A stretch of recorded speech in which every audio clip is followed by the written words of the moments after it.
Hello everyone, this is MS Khan from SRG Spoken English Tutorial and your language trainer. Friends, I hope you'll be fit, fine and fantastic.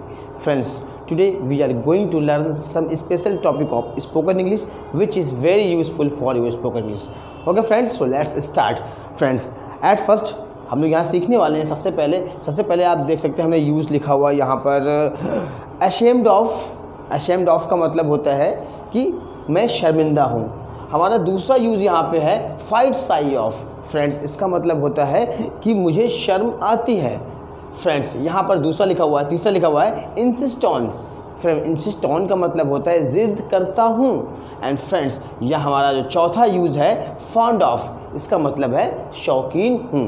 Okay friends, चलते हैं one by one सारे lectures को समझते हैं। सबसे पहला use हमारा है ashamed of। तो ashamed of का मतलब हमने आपको बताया कि जैसे जब हम किसी भी चीज़ को गलत कर देते हैं या कोई ऐसी एक्टिविटी कर देते हैं जिससे हमें बड़ा पछतावा होता है, रेग्रेट फील करते हैं, अच्छा फील नहीं करते हैं, शर्मिंदा फील करते हैं, तो हम यहाँ पर ashamed का यूज़ करते हैं, मतलब शर्मिंदा हूँ। जैसे झूठ बोलने के लिए मैं शर्मिंदा हूँ, तो आप यहाँ यूज़ कर सकते हैं। गाना गाने के लिए मैं शर्मिंदा हूँ, धोखा देने के लिए मैं शर्मिंदा हूँ। तो इस तरीके के सेंटेंस को आप बना सकते हैं। आप फॉर्मेट से सबसे पहले देखें, ये फॉर्मेट है। सब्जेक्ट आप यूज़ करें सबसे पहले, इसके बाद आप इज़ आर एम यूज़ करें, इसके बाद आप ashamed ऑफ का यूज़ करें, प्लस वर्ब की फर्स्ट फॉर्म में आईएनजी का मतलब यहाँ पर है कि हम जीरेंट का यूज़ करेंगे plus other words. Okay friends, ये तो हमारा स्ट्रक्चर हो गया। इसके बाद जैसे मुझे कहना हुआ मैं झूठ बोलने के लिए शर्मिंदा हूँ, तो आप अंग्रेज़ी में कैसे बनाएंगे? स्ट्रक्चर को फॉलो करें। I am ashamed of telling a lie. मैं गाना गाने के लिए शर्मिंदा हूँ। I am ashamed of singing song. मैं उसको धोखा देने के लिए बड़ा शर्मिंदा हूँ, तो आप कैसे यूज़ करेंगे? I am ashamed of cheating to him.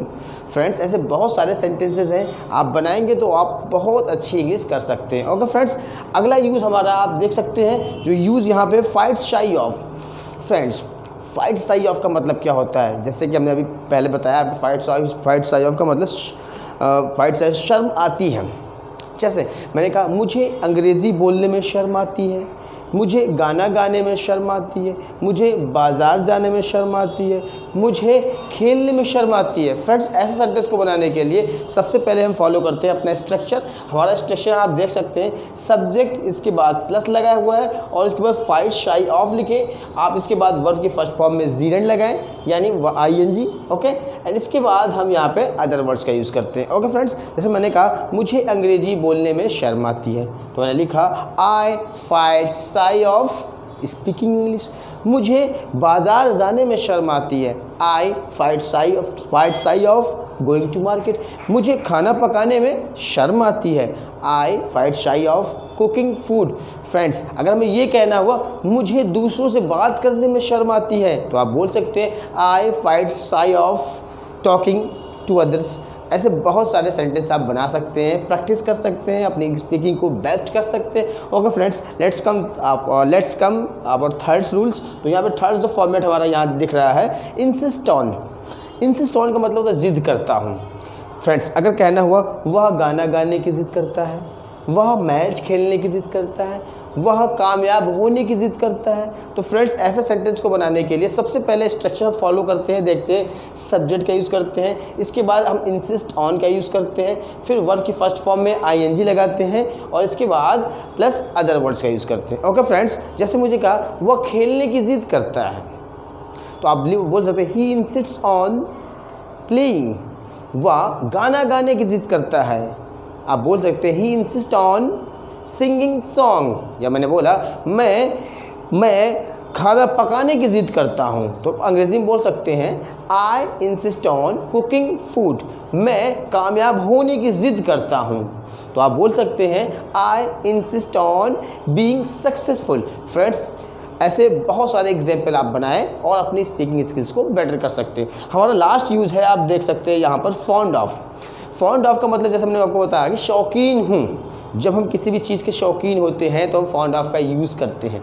तो देखिए फ्रेंड्स, जैसे मुझे मैं कहना हुआ मैं अंग्रेज़ी बोलने का शौकीन हूँ, मैं समोसे खाने का शौकीन हूँ, मैं चाय पीने का शौकीन हूँ, वह खेलने की शौकीन है, वह मूवी देखने की शौकीन है। तो फ्रेंड्स ऐसे बहुत सारे सेंटेंस आप बना सकते हैं। सबसे पहले स्ट्रक्चर पर नज़र डालते हैं। स्ट्रक्चर है यहाँ पर आप देख सकते हैं, subject plus is are am plus fond of, इसके बाद आप देख सकते हैं वर्ब के फर्स्ट फॉर्म में आईएनजी और इसके बाद हम अदर वर्ड लिखते हैं। ओके फ्रेंड्स, तो यहाँ पे हम देखते हैं, जैसे मैंने कहा मैं चाय पीने का शौकीन हूँ, तो आप यहाँ बोल सकते हैं I am fond of taking tea. मैं घूमने का शौकीन हूँ, I am fond of visiting. मैं दूसरों के घर जाने का शौकीन हूँ, आप बोल सकते हैं I am fond of going others home. मैं अंग्रेज़ी बोलने का शौकीन हूँ, I am fond of speaking English. मैं समोसे खाने का शौकीन हूँ, I am fond of eating enjoying taking samosa. Friends आप इंजॉइंग वर्ड्स यूज़ कर सकते हैं यहाँ पर। आपको बोल आप इस तरीके के सेंटेंस को बनाने के लिए ये सारे स्ट्रक्चर को फॉलो करेंगे और अपनी स्पीकिंग स्किल्स को बहुत ही बेस्ट कर सकते हैं, क्योंकि इंग्लिश बोलना एक आर्ट है। आपको नॉलेज से ज़्यादा आर्ट की ज़रूरत पड़ेगी, और आर्ट का मतलब प्रैक्टिस। जितनी ज़्यादा प्रैक्टिस करेंगे उतनी अच्छी इंग्लिश होगी। More practice more speaking. तो फ्रेंड्स अगर आप चाहते हैं कि आपकी स्किल्स ज़बरदस्त हो जाए, बेहतरीन हो जाए, तो आप एटलीस्ट 20 to 50 एग्जाम्पल्स आप बनाएं और इसकी प्रैक्टिस डेली बेसिस पे करें, तो आप बहुत ही अच्छी इंग्लिश बोल सकते हैं। Thank you so much watching this videos. Next meeting would be next video. Till then all the best, take care.